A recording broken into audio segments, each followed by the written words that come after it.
So the first step in this is what? We got to find these people. We've got to bring it to their attention, and we've got to assess individuals, which comes to my next point of study. And it's asking, do you want to fish with a pole or a net? What does that mean? What's the best way to screen for a mental health issue? Is it with a single exam or evaluation tool, as you would with a single poll, or are there opportunities out there to cast a wider net and perhaps in a screening module, not diagnostic, pick these people up for conversation purposes and therapeutic interventions if necessary? So what I want to talk to you about is a tool that I have found extremely valuable for many, many years. It's called the Connected Mind, and they've gotten more and more fine-tuning this program. And so now we've got this opportunity with positive predictive value, or power rather, and negative predictive power. That's very, very exciting. So I was talking to Christian Lehinger, who was the development of Connected Mind. And I spoke with him earlier in the week, and I said, Christian, how do you explain this to people? And I'm going to paraphrase as he was talking. I've kind of restated the conversation, but I thought it was brilliant. He said, simple screening compared to a cross-cutting tool such as Connected Mind is like fishing with a fishing pole versus fishing with a net. When providers think depression may be a concern, they often fish with a PHQ-9.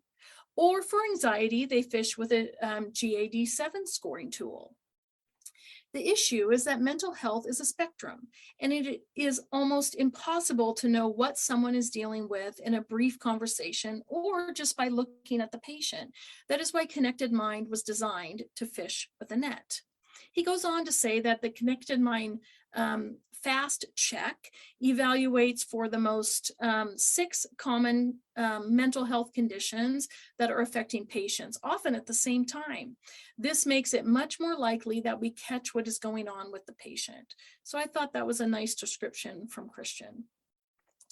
So let's talk about this. Globally, mental disorders continue to increase, with an estimated 264 million people functionally impaired by depression alone. According to the WHO, most persons with mental disorders, including those in the US, remain untreated in medical and psychiatric settings. The National Institute of Medical Health in 2020 identified over 46 million adults that were diagnosed with at least one serious mental disorder. Diagnostic severity with its functional impairment must also be considered. 82.9% of persons with bipolar disorders were classified at the highest risk of severity. Lifetime prevalence for 4 diagnostic categories include the following: 28.8%. This is the data leading up to their evaluation. 28.8% for anxiety, 24.8% for impulse control, 20% for mood disorders, and roughly 15% with substance use disorders. Lehinger and his multidisciplinary team of psychologists developed a mental health screen in 2017. It's called Connected Mind.me.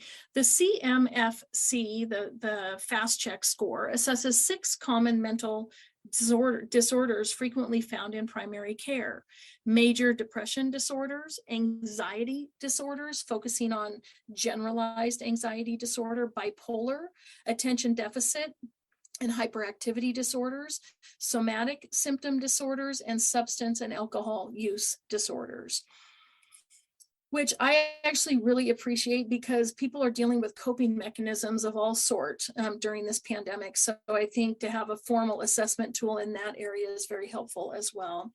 The cross-sectional prospective design evaluated diagnostic accuracy and comorbidity at 5 primary care settings.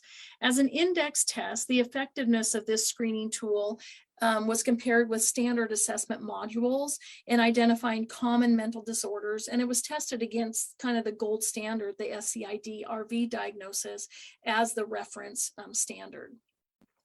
So the final sample included 149 females and 85 male patients, average age 47. Many, as I said, were European American. Oh, this very fits the previous. African American, 11%, Hispanic American, 9.4%, and multiracial 4.9. 48% were married, 30% never married, 16% divorced. 42 had been treated for a specific mental disorder, with a much smaller but appreciable percent of 15.8% being psychiatrically hospitalized. The Connected Mind initial screen worked exceptionally well in accurately identifying patients with specific mental disorders while missing very few false negatives. In the current study, the CMFC initial screen performed comparably to and sometimes stronger than traditional screens such as the PHQ-9 used in many primary care settings. The assessments performed strongly regarding specificity with substantially improved positive predictive power, meaning the diagnostic accuracy of identifying patients with a particular disorder increased.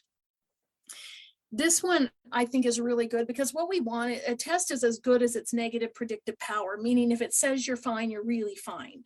And it did really, really well with the negative predictive power to rule out any of these mental disorders. And that's as important as diagnosing for sure.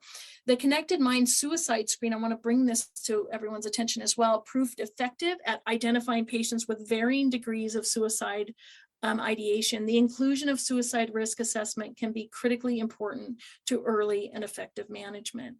So I'm going to give you two quick case illustrations of this. So I regret to tell you that I've been using Connected Mind on all new patients, but I wasn't using it regularly on existing patients, which I decided once this publication came out last week to do something, to do better.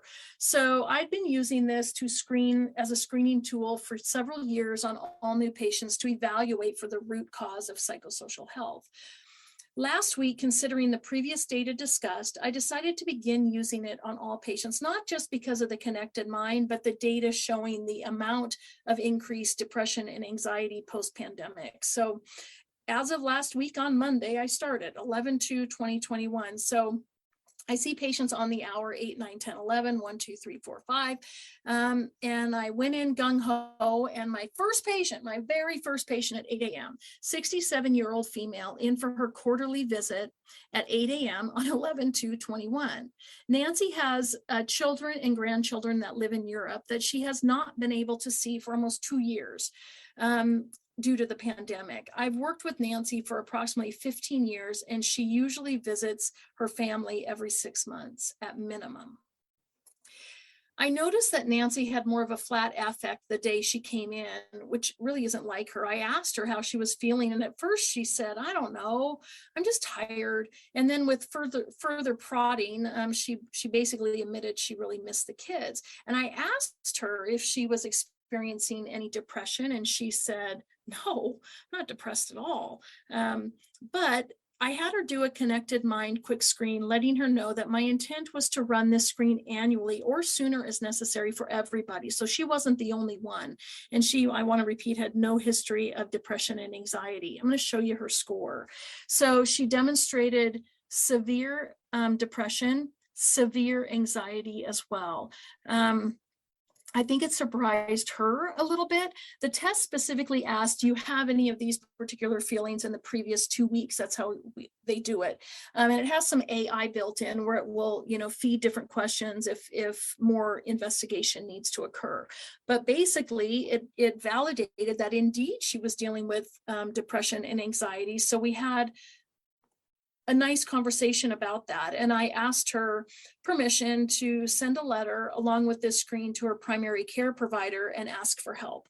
And she agreed. So I sent on that same day to her primary care provider. I said, basically, she said, food doesn't taste good and I haven't felt like myself for a while. Talk to him rather about this new diagnostic tool. This new screening tool that was not diagnostic, but it got my attention. I've attached the screen for your review and they moved on it straight away. She saw her primary care provider the next day, and she's been referred to a counselor with a follow-up appointment in 2 weeks to reevaluate if medical intervention might be necessary as well. And I fear that had I not done the Connected Mind, that she would have passively said she was just tired or whatever. And even with my probing, I fear that I would have missed her. So, okay, so that's done. So I go into my 9 o'clock, seriously, the same day. So 9 o'clock, now my next patient, the exact same day, 56-year-old female. She was on a Zoom meeting along with her husband. So it was my 9 and 10 o'clock slot. I had them both do screens via telemedicine even prior to our conversation. So I had them do that prior to the visit. My nurse set that up.